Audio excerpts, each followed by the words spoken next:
खंडवा जिले में बुधवार को ऑनलाइन दवा बिक्री और अवैध डिस्काउंट के विरोध में केमिस्टों और दवा व्यापारियों ने एक दिवसीय सांकेतिक हड़ताल की। जिला केमिस्ट एसोसिएशन के आह्वान पर शहर सहित जिले की सभी मेडिकल दुकानें बंद रही। देश भर में आयोजित इस हड़ताल के तहत करीब 15 लाख दवा दुकानों को बंद रखा गया। खंडवा जिले में करीब 500 से ज्यादा मेडिकल स्टोर हड़ताल में शामिल रहे। केमिस्ट एसोसिएशन ने प्रधानमंत्री नरेंद्र मोदी के नाम ज्ञापन सौंपते हुए ऑनलाइन दवा बिक्री पर रोक लगाने और सख्त नियम बनाने की मांग की। दवा व्यापारियों का कहना है कि ऑनलाइन प्लेटफॉर्म भारी छूट देकर दवाएं बेच रहे हैं, जिससे छोटे मेडिकल स्टोर संचालकों को आर्थिक नुकसान हो रहा है। उन्होंने यहां भी आरोप लगाया कि कई ऑनलाइन कंपनियां बिना उचित जांच और डॉक्टर की सही सलाह के दवाएं उपलब्ध करा रही है। केमिस्ट संगठन ने चिंता जताई कि ऑनलाइन दवा बिक्री के कारण मरीजों की सुरक्षा पर भी खतरा बढ़ रहा है। उनका कहना है कि फर्जी ई प्रिस्क्रिप्शन, बिना पहचान जांच दवा वितरण और प्रतिबंधित दवाओं की आसान उपलब्धता जैसी समस्या गंभीर है।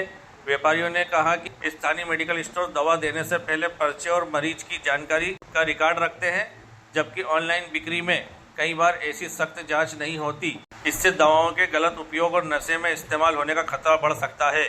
प्रदर्शन कर रहे केमिस्टों ने कहा कि यदि ऑनलाइन दवा बिक्री पर नियंत्रण नहीं लगाया गया तो लाखों छोटे व्यापारियों, फार्मासिस्टों और मेडिकल क्षेत्र से जुड़े लोगों की रोजी रोटी प्रभावित हो सकती है।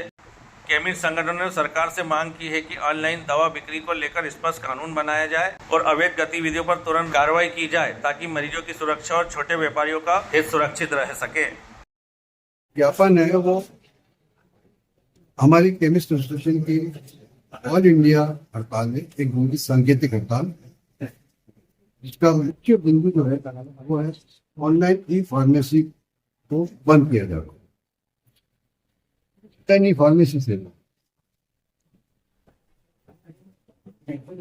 पब्लिक का नुकसान है, उनमें नशे की प्रवृत्तियां बढ़ती हैं, गलत दवाइयां, एबॉर्शन की, एमटीपी की जो दवाइयां होती है वो भी बिक जाती है, पता नहीं पड़ता, जिसका रिकॉर्ड रखना पड़ता है। तीसरा, एक आम केमिस्ट वो अपना व्यवसाय अलग तरह से सफर करता है, क्योंकि इस तरह की कॉम्पिटिशन को विथस्टैंड नहीं कर पाता है। हमारा सरकार से यही निवेदन है कि ड्रग एक्ट के अंदर भी, जो कि 1942 का बना हुआ है, उसमें भी ऑनलाइन फार्मेसी या इस टाइप की चीज का कहीं कोई जिक्र नहीं है। ये या तो ऐसा है तो फिर उसमें सुधारना है, तो उसको एक्ट में पहले उसको शामिल करें। खंडवा जिले में लगभग 600 के मेडिकल है, लेकिन 500 दुकानें चलती है, 100 लोगों ने वैक्सीन लेके रखा है। बाकी जो ऑपरेशनल है वो 500 के, और उससे थोड़ी ज्यादा होगी। इमरजेंसी सुविधा में ऐसा है कि एक तो जिला चिकित्सालय खुला हुआ है, इसके अलावा जितने भी प्राइवेट हॉस्पिटल्स, आज खंडवा में लगभग प्राइवेट मल्टी स्पेशलिटी हॉस्पिटल्स लगभग 15 है, उन्हीं के अंदर मेडिकल स्टोर भी है। उन्हीं हॉस्पिटल, उन मेडिकल स्टोर पर हमारा कोई कंपल्सन नहीं है, ये ऐच्छिक है, वो चाहे तो बंद रखें या बोले, मतलब उन पर कोई हमारा अनिवार्यता नहीं है। तो आम पब्लिक को दवाइयों में परेशान नहीं होना पड़ेगा, ना हम आपको विश्वास दिला सकते। गोवर्धन गोलानी, जिला अध्यक्ष, केमिस्ट एसोसिएशन।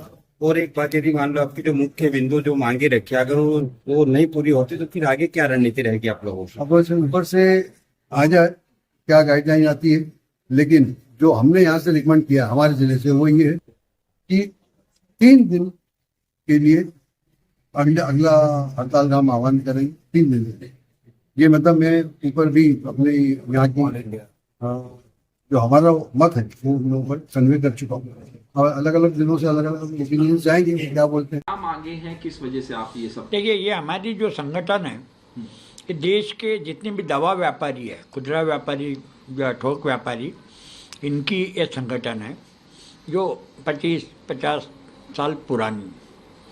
और हमारा जो संगठन है all India organisation of chemist and drug, इसमें हमारे सभी राज्य और यूनियन टेरिटरी मेंबर हैं, 12.5 लाख हमारे मेंबर।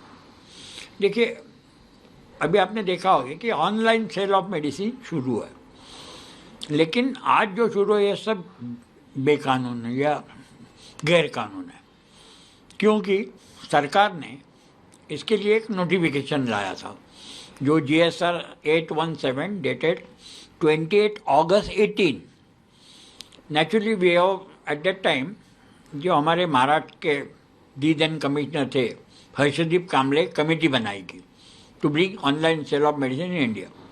शुरुआत में ये कमेटी के सामने भी हमने कहा कि ये ऑनलाइन सेल ऑफ मेडिसिन अगर हम पूरी वर्ल्ड की बात करते हैं तो ये फ़ायदे की नहीं है, ये माफिया के हाथ में जाती है। दूसरी बात हमने कही है कि उसके लिए आपको कुछ इंफ्रास्ट्रक्चर आईटी इंफ्रास्ट्रक्चर तैयार करना पड़ेगा।